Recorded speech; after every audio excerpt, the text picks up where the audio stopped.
Hello mga kapatid, magandang hapon po. Gusto ko lang po ipaalala sa lahat na hindi lang po yung mga kandidato ang dapat nating tutukan. Hindi lang po yung mga opisyalis ng gobyerno ang dapat nating tingnan. Ano po? Sapagkat ang katiwalian po ay nagsisimula din minsan sa mga ahensya. At yan po ay medyo sa sobrang tiwala ng mga opisyalis sa gobyerno sa mga ahensyang ito, may mga umaabuso at merong hindi. Meron namang hindi nagugustuhan ang patakaran ng presidente o ng mga may humahawak sa kanila. Kasi yun pong mga opisyalis, kanya-kanya po kasi yan ng hawak kung anong ahensya, no? Meron pong humahawak sa transportation, sa edukasyon, sa mga funds, kagaya ng Pag-ibig Funds, kagaya ng SSS, kagaya ng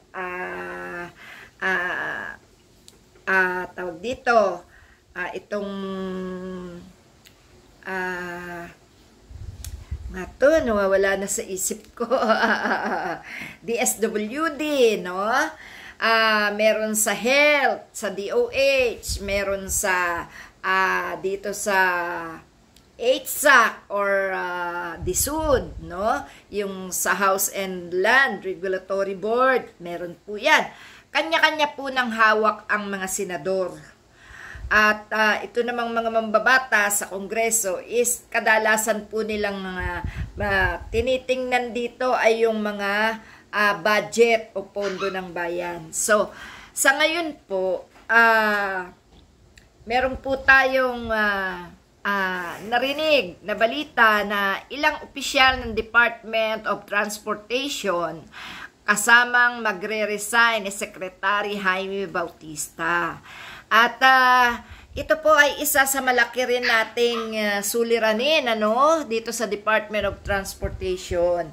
Dahil unang-una po, gaya niyan, napilitan tayo na sumakay sa mga mga bagong jeep, dahil sabi nga ni Marcos, gusto ay modernization, mga modern jeepney, at pilit talaga nilang inaalis itong mga pambansa nating sasakyan, itong mga jeep na kinamulatan na natin mulat sa poll. Alamin po natin ang dahilan kung bakit magre-resign si Secretary Jaime Bautista. Pakinggan po natin ito. Lahat kami ay umaasang magkakaroon ng replacement.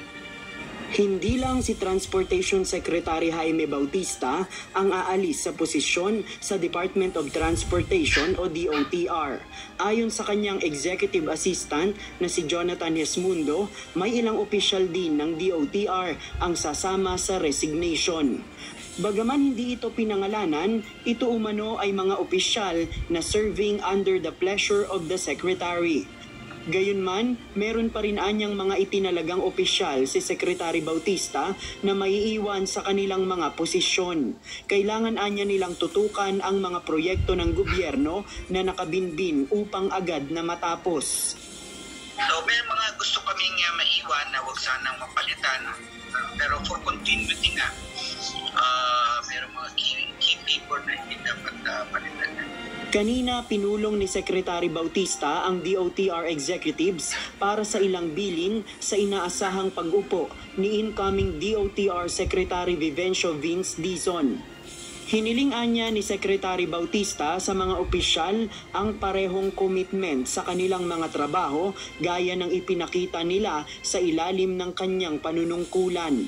Patuloy na ipakita, ibigay nila yung same commitment sa pagtrabaho nila ngayon doon sa susunod na magiging DOTR Secretary. Ganun lang, yun lang nagpasalamat siya at sana ay ganun din sila maging dedicated sa kanilang trabaho.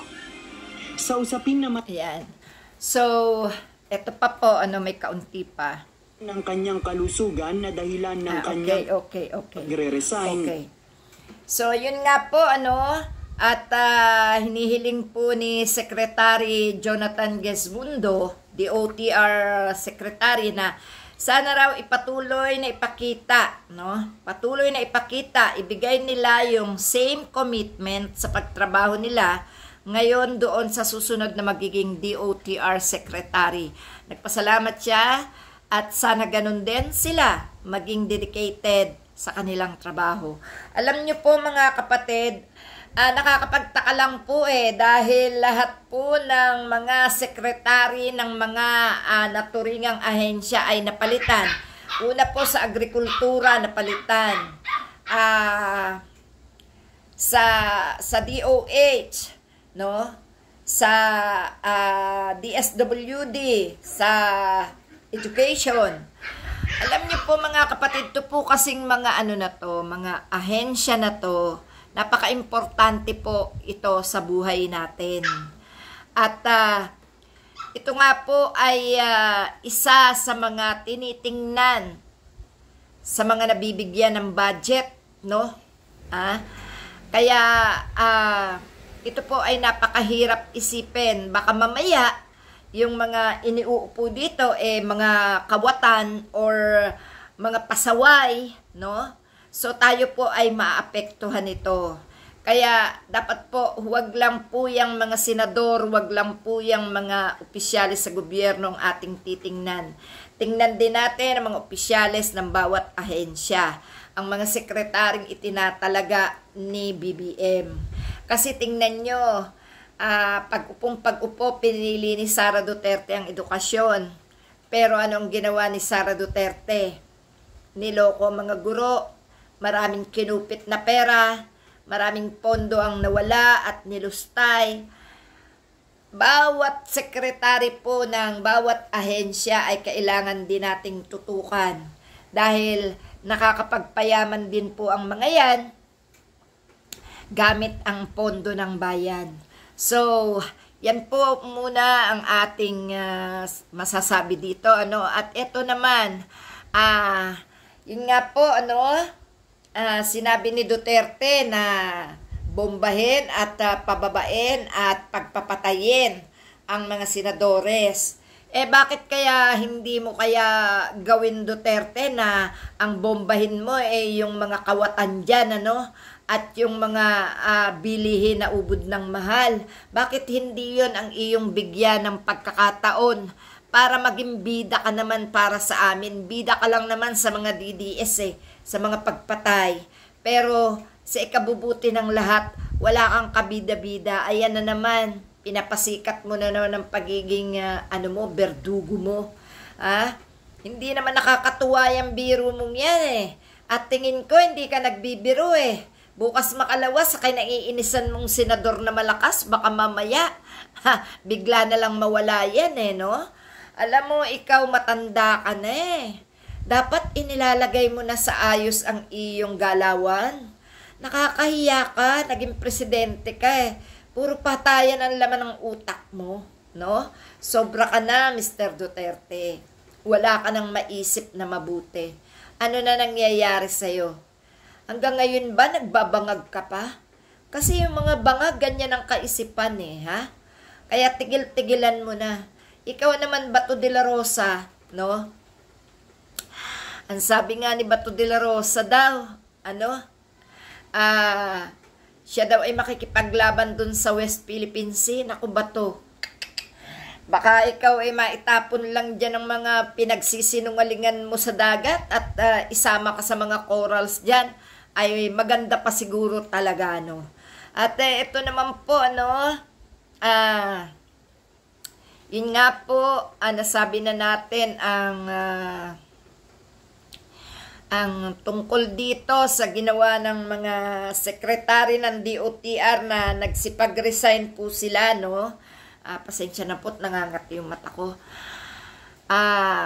Nagsipag-resign sila sa kanilang ahensya sa DOTR, Department of Transportation, At eto nga po, Sinabi rin po ni Duterte nga na pagpapapatayin niya ang mga senador para sila'y makapasok.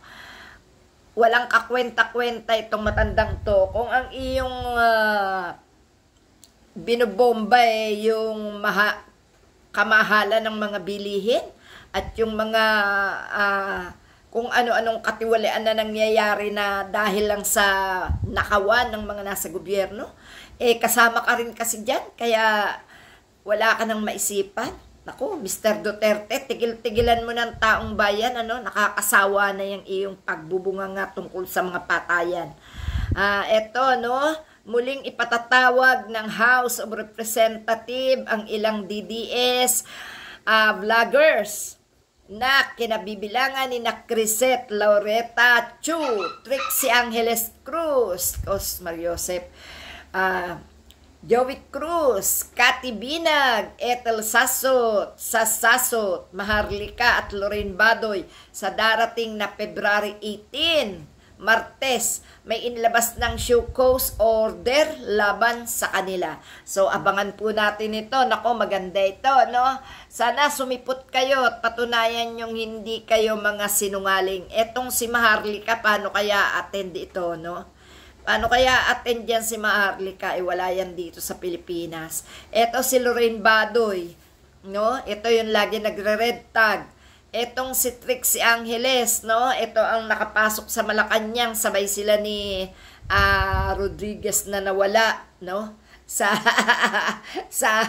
rehimen ni Marcos. Ito, dalawang yan ang nawala, ano? Etong si Trixie Angeles at saka si Rodriguez. Sila po yung dalawang sinipa sa Marcos administration. So, ito po, si Maharlika, si Lorraine, si Ethel, at saka si Sasot, no? Sana nga itong mga ito ay humarap na sa TRICOM sa February 18. So, abangan po natin to. Malapit na, 15 na po ngayon. So, 3 araw na lang, abangan natin to. At maganda siguro itong balitaktakan na to ng mga taga-Quadcom at mga taga-TRICOM, no? Baka magkaroon na naman ng mga contempt dito, Nakakatuwa yung kanilang investigasyon dito, Pero ito talaga mga sikat talagang vlogger to, Sikat sa pagiging fake news, sikat sa pagiging sinungaling, no? At talagang pinupuon nila si Duterte. Ang gusto ko dito si bakit wala itong si Mocha Uson? Si Mocha Uson at si Banat Bay, yan ang unang-unang nagpauso ng kasinungalingan, Yan po ang inaabangan ko ipatawag ng TRICOM. Okay, mga kapatid, hanggang dito na lang muna at sana po payuhan na lang natin si Duterte na ang kanyang sipain, bombahin, patayin ay yung kamahalan ng mga bilihin kung talagang siya'y magaling. Yan po yung aking hinahanap, no? Ang makakapagpababa ng ating presyo ng bilihin. Pero alam ko po, ang pwedeng magpababa nito ay si Senador Kiko at si Senador Bam Aquino lang. Wala pong iba pa kundi si Senador Kiko at Senador Bam Aquino. Kiko Pangilinan, Bam Aquino at iba pang mga kasama niya na pwedeng iupo sa ating gobyerno bilang mga senador. Salamat mga kapatid. Yan lang muna po. Tuloy po ang laban. Salamat po.